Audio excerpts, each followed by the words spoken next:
Well, hello and welcome to Stockton Junction. So, very messy Stockton Junction. So what am I doing now? So, we've finished the car park area off. So, as I said, I need to get this area done here.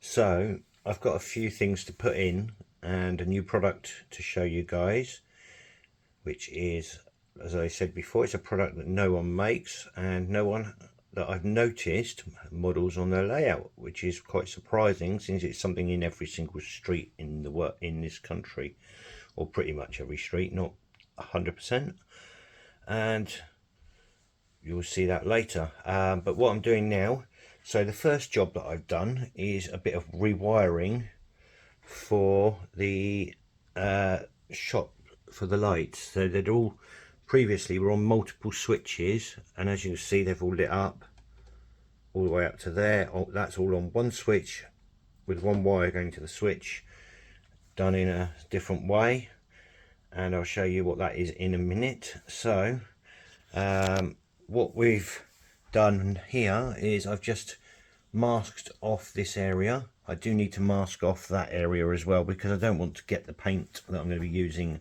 onto the pavement areas, so I'm going to do that, finish that off first.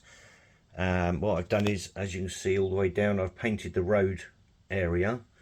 So you can see the road's going to come down here and it's going to snake across this way like that, because I've got plans for this side for something I'm going to be doing over there, which you'll see in a later video. So the model that I've converted, which I'll show you guys. And so the next thing to do is I'm going to be getting the spray gun out. I'm going to be using a bit of frame dirt, very finely misting the road, just to tone the grey off and give it a bit of realism, because in real life the roads do get a bit dirty, brown dirty, with the grime of traffic and everything else. So, and then I'll be putting in some patchwork for repairs, things like that, and all the drainage.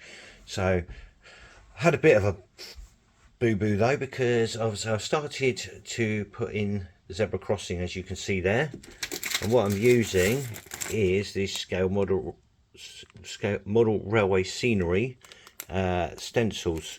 Now, I'd already taken all the stencils out for my old layout. If you remember the old layout, the town area, I had the zebra crossing in, which I used this, and obviously I'm using things like this. But because, like for the zigzags that go there, you need to take the stencil apart to use it, to get it close enough. What they have is they have perforations so that you can split it down and make it smaller, and I've misplaced that part. I don't know where it is. I've searched everywhere for it and I can't find it. So luckily Scale Model Scenery are brilliant, and they're sending me a replacement along with another order of some bits that I've got on the way, so I can get this area finished. I need to get the zigzags in and then all the white lines, but I'm going to do the road spraying first, so I should have waited really and before I put that in. So I might have to touch that up afterwards, but I am planning to only use a very fine mist spray. Anyway, so I was asked before about my lighting system. I'm using a switch box like this. So you just, at the moment I've just got a Hornby there, it's plugged in down there, a Hornby controller that I got off a guy on the Scale Model Scenery buy and sell page, so that was really useful. And you've got this lovely switch set, so as you can see, look, they light up. Everyone's a separate circuit. Now all of these those lights are all on just this one switch, all those lights all the way across there. So I've got plenty of switches, and it seems to power really well. So what I've done, if I can find a pen, I've got a marker pen, I don't want to use that, but that might have to do. So using Wago these,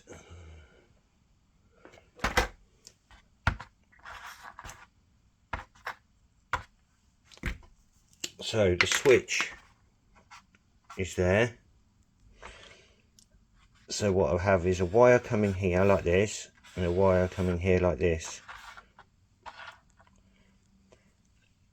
That will go off that side, so obviously that one would go there, and then out of here I've got wires going off, one wire for each of the sets of lights for the plus and minus. And then what I've also got, because you can only get about 4 or 5 wires in one, I then have a second wire coming out of here going along, and then a second wire coming out of here going along to the next set. So that would be for the next set, and then again the wires would go off for the next lot, and then again the same, going up and up and up and up like a daisy chain going all the way along. So this wire, this side is just used, so this whole block is the same connectivity. So if I connect a plus that side, it's got to be, it will be plus this side as well. So don't think you can put plus and minus. So you need a separate block for each one, and then obviously I just loop the blocks along, and I'll carry on going along in, and then you could just fit as many wires as you can in the other side and so on. But it simplifies the wiring. So at the back of the layout I've got all the blocks sort of under here, and then I've only got one set of wires going all the way back to the switches. And if I want to continue wiring for more lighting up there, I've just got to daisy chain it further along. It's like having a bus wire and then continuing that. Now, talking about that, you could use these if you don't like soldering. I mean, I'm using these because it's absolutely really quick to wire it all up. It's really brilliant. But if you don't like soldering and you want to do DCC, obviously you're going to have to solder to the tracks. But underneath the layout, you could do the same thing with this. You know, your back bus and your front bus wire. Just keep looping it along and have one of these everywhere where you need to add a few dropper wires. Exactly the same principle. It works, it's really good. But obviously if you're doing that with a bus wire, you'd use thicker wire than what we're using for the lighting. I mean, I'm using this stuff for the 12-volt lighting going through the whole thing, but if you were doing a DCC bus, this wire here would need to be the thicker wires, and you could have the thinner dropper wires going to there. Anyway, I'm going to get my spray gun set up, and I'm going to get on with giving this lot a bit of a dusting. Well, getting on with the town scene now. As you can see, I've started to get some road markings in using scale scenes stencils. They're pretty good.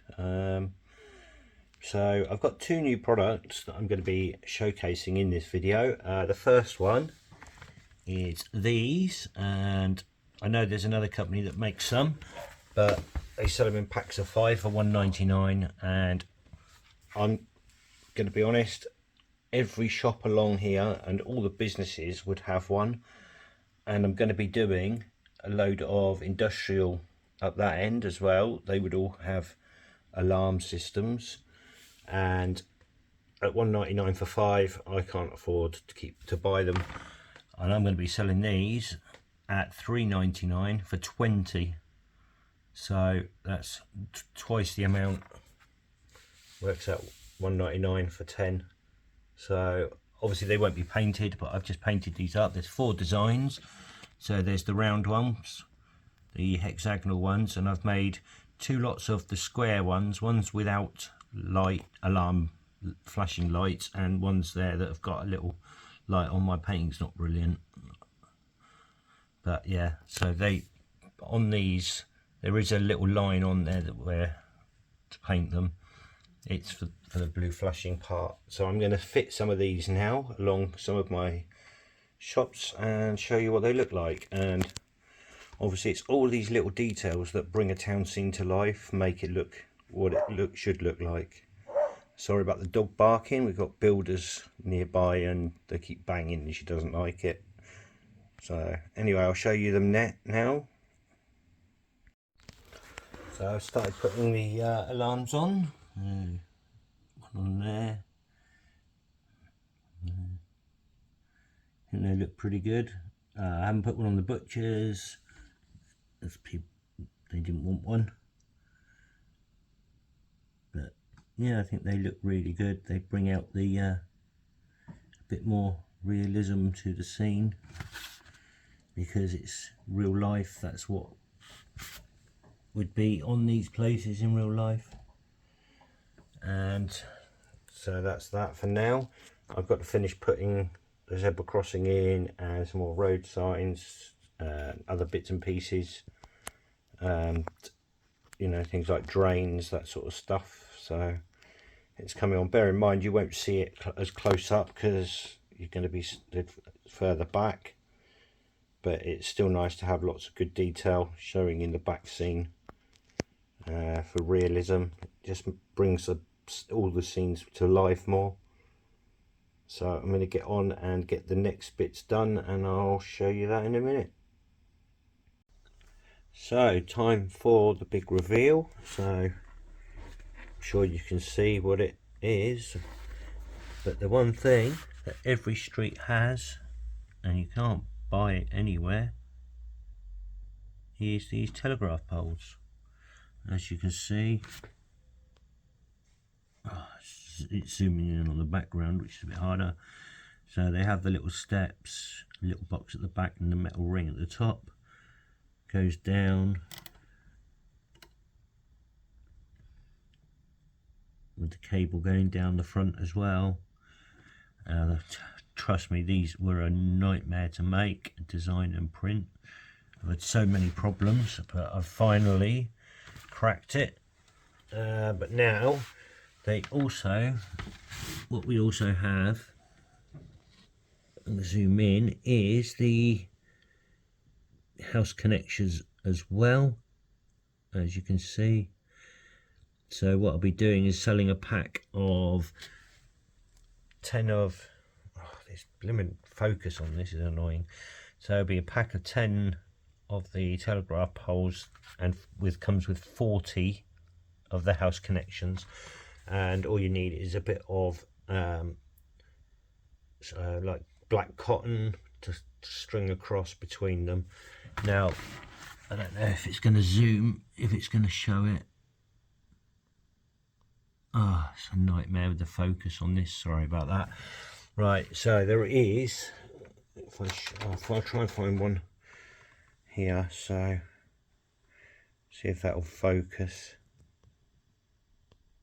There we go. So look, there you can see there is a gap all the way down around, so you can tie cotton on. This was one of the test ones. As you can see, it's got the silver bit there. It's also, as you can see, it stops there. That is, so when you drill your hole, you put it down up to that point there, and that is a prototypical exact length, or rather height, from that point there where my finger is. But yeah, so I've had a lot of problems with them bowing and stuff. I've had to change certain things, but yeah, I finally got a product that works, and I think they look brilliant. I mean, once I've got these all connected up with all the wires, and then you've got the wires going from one to the next one, and then I've got another one there, so you'll have a wire going from that one to that one, and so on, zigzagging up the road. As you can see, there's another one up there. Yeah, so I'm going to get on and wire some of these up. I'm just going to wire up this one and this one for now, because I've still got some work to do along the road edge there, so I don't want to start doing that one, and I've still got all the painting to do along that road edge, so I'm not going to do the painting, do the wires until I've done the finished the painting on those areas. But if I get these two sorted, it'll give you a good idea of what it's going to look like. But I can't believe that all of us modelers have got all these town centres and roads and things without telegraph poles. Now, I've been looking online, and this pretty much same pole has been in use since the 50s, So anyone modelling a layout that's 1950s onwards, they're ideal, and they still fit telegraph poles exactly identical to this one here right now, because there's one just been put up outside my house, and the one up the road that's been there for 40 years, they're identical. So things haven't changed much. But anyway, I'm going to get on with the stringing up, and I'll show you it when it's done. So just quickly, as you can see, the lights are on. The street lights are working as well, but they do need to be turned down.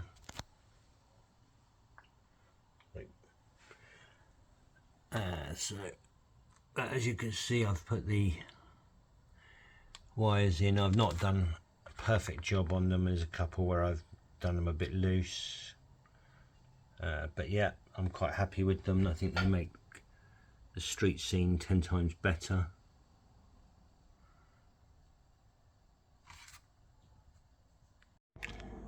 So I've redone a couple of the lines here because this one went all weird. Now the reason for that is the lines that go across from pole to pole, like this one going up to here, I haven't tied off yet. So what I do is I just hang them through the loop, and then I put some, once I've put all my lines in place, I put a dab of super glue and then trim off the ends. But what the problem is when you're pulling them, and if you've put those on, and then you said, what happened was I put all of those on, then I put this one on and pulled it tight to do those, and as I pulled it tight, it pulled like that and actually bent this, and as that bends, if you look at the other lines, look, they all go saggy. So when you're installing these, when you pull this one here, which I'm doing on the right, you've got to be careful, because look, it'll bend that pole. You just got to pull it tight enough to take the slack, but not tight so that it bends or pulls either of the poles or any of the connections that you've put in. So I've still got to do the connections on this building. This building's not fixed yet, so because I've still got work to do along there, and I've got some back seam elements to put in, so I need this still loose. But yeah, so just a tip for installing them. But when they are installed, and you know, it looks really good, and it creates a scene that would be there in real life that people just don't model. So I think it's pretty amazing. Just a quick note, obviously when I first printed these, they were in a grey colour. Sorry, it's not grey. They were in a grey plastic. They're now in a clear green, but they will still paint up. The ones that are on my layout here were in the clear green. They've all painted up fine, but just in case you wonder if you do purchase any why they're clear green and not sort of like it's because it's a stronger resin, because we had a lot of bowing issues with the products. They were bowing, these ones.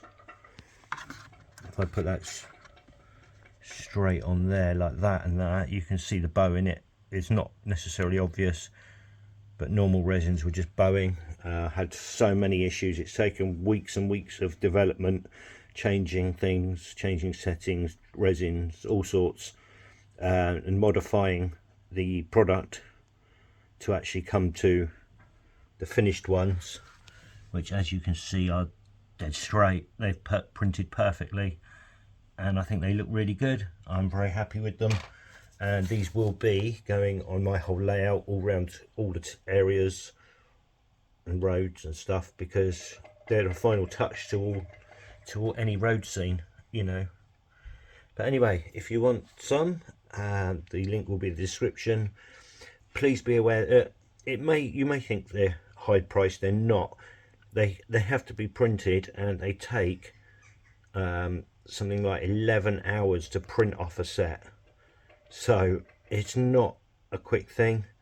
It takes quite a bit of electricity, etc., and many hours have gone into the design and everything else of this. So I think they're very fairly priced for what I've done.